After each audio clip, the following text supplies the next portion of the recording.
دور وہ ہے دنیا کی قومیں چاہتی ہیں مسلمانوں کے دلوں سے ان کے نبی کی محبت ختم ہو جانی چاہیے، اس لیے کہیں کارٹون نکلتے ہیں، اس لیے کہیں مومیاں بنائی جاتی ہے، اسی لیے طرح طرح سے یہ دراصل کیا ہے، یہ چک کر نہ دیکھتے ہیں ان مسلمانوں کے اندر ابھی نبی کا تعلق ایسا ہے یا نہیں، یہ برداشت دنیا کا کوئی مسلمان کبھی کسی نبی کی توہین نہیں کرتا، کرے گا بھی نہیں۔ کیوں؟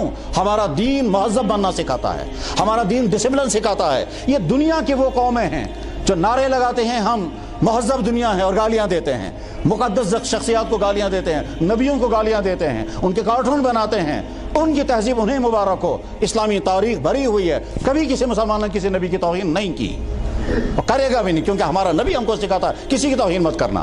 ہمارا قرآن تو ہم سے کہتا ہے وَلَا تَسُبُّوا الَّذِينَ يَدْعُونَ مِن دُونِ اللَّهِ فَيَسُبُّوا اللَّهَ بِغَيْرِ عِلْمٍ۔ اگر کوئی بت پرستی کر رہا ہو اس کے بت کو برا والا مت کہنا، اس بت بیچارے کا کیا قصور ہے، وہ مورتی ہے، بے جان چیز ہے، اس کو سمجھاؤ۔ تو ہمارا دین تو بتوں کو برا والا کہنا، ایک ہے آرگیو کرنا، دلائل دینا، ان کا یہ بتانا یہ بے جان ہیں، یہ نفع نقصان نہیں پہنچا سکتے، یہ شرک ہے، یہ بتانے میں کوئی مذائقہ نہیں۔ لیکن ایک ہیں گالیاں دیں گے بتوں کو، توہین کریں گے ان کی، اسلام نے ہمیں کبھی سکھایا یہ کچھ نہیں۔ وہ دنیا کی یہ کیوں ایسا ہوتا ہے بار بار کہ مسلمانوں کے دلوں میں اپنے نبی کی جو محبت ہے یہ محبت نکل جانی چاہیے، اور ہم چیک کر کے دیکھیں گے ابھی ہے وہ محبت یا نکل گئی۔ چنانچہ بے شمار مسلمان ہیں ان کے دلوں سے محبت نکل گئی ہے، اس لیے ابھی جب وہ فرانس میں ہوا وہ واقعہ تو دنیا کے بے شمار مسلمان کہتے ہیں آزاد رائے ہے جناب، آزاد رائے کا مطلب یہ ہر ایک کو بولنے کا حق ہے، اگر ہمارے نبی کے خلاف کوئی بول رہا ہے یہ آزاد رائے ہے۔ ان کے ماں باپ کو اگر کوئی برا والا کہیں گے وہاں آزاد رائے نہیں آئے گی۔ ایک صاحب مجھ سے کہہ رہے تھے کہ یہ جو وہاں ہوا ٹھیک ہوا یا نہیں، میں نے کہا آپ کیا سمجھتے ہیں؟ کہ نہیں آزاد رائے تو بہرحال ہے، ہر ایک کو اپنا بولنے کا حق ہے۔ میں نے کہا اگر آپ کی بیٹی کو کوئی برا بھلا کہے گا اور پھر کہے گا آزاد رائے، آپ کو برداشت ہوگا؟ مسلمان کی غیرت برداشت نہیں کر پاتی ہے۔ اگرچہ اسلامی قانون یہ ہے کہ جب کوئی جرم کرے گا جوڈیشری سے ہٹ کر کے براہ راست خود سزا نافذ نہیں کر سکتے، جوڈیشری کا قانون سارا پروسیس پورا کرنے کے بعد پھر سزائیں نافذ ہوں گی۔ لیکن بہرحال دنیا کی قومیں چاہتی یہ ہیں کہ مسلمانوں کے دلوں سے ان کے نبی کی محبت نکل جانی چاہیے، اس لیے بار بار وہ کبھی کارٹون نکالیں گے، حضور نبی علیہ السلام کی ایسی شبیہ سامنے لاتے ہیں جس شبیہ کی بنا پر نفرتیں پیدا ہو جائیں، اور دوسرا بڑا مقصد ان کا یہ ہوتا ہے کہ جب جناب رسول اکرم صلی اللہ علیہ وسلم کی سیرت مبارکہ کوئی بھی انسان پڑھتا ہے ممکن نہیں ہے کہ وہ متاثر بغیر رہ سکے۔ کیوں؟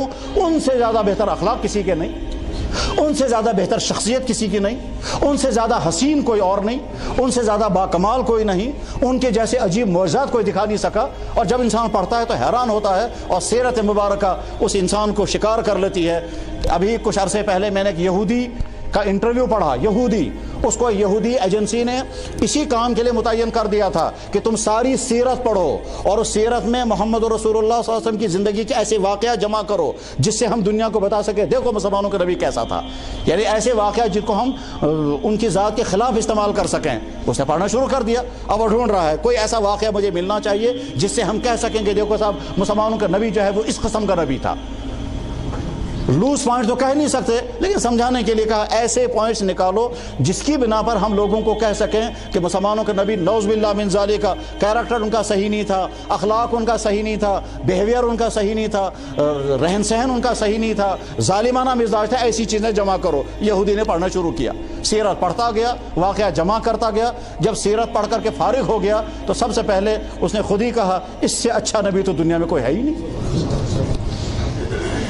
اس کے بعد ایک طرف سے وہ مواد جمع کیا ہے، دوسری طرف سے پہلے کلمہ پڑھا اور مسلمان ہو گیا۔ اور اس کے بعد پھر جس ایجنسی نے اس کو پروموٹ کیا تھا اس کام کے کرنے کے لیے، انہوں نے پوچھا کہاں پہنچا کام؟ کہنے لگا کام یہاں پہنچا کہ میں مسلمان بن گیا۔ غرض یہ کہ اس کے بعد کہا بھائی جو کام آپ کے حوالے کہا ہاں وہ سارا کام میں نے کیا، مگر سچی بات یہ دراصل صرف اس لیے یورپ میں جو بھی غیر جانبدار ذہن حضور نبی علیہ السلام کی سیرت مبارکہ کا مطالعہ کرتا ہے ممکن نہیں ہے کہ وہ متاثر ہوئے بغیر نہ رہ سکے، اس لیے کہ حضور سے زیادہ بہترین دین کسی نے نہیں دیا، حضور سے زیادہ اخلاق اچھے کسی کے نہیں، حضور سے زیادہ عجیب معجزات کسی کے نہیں۔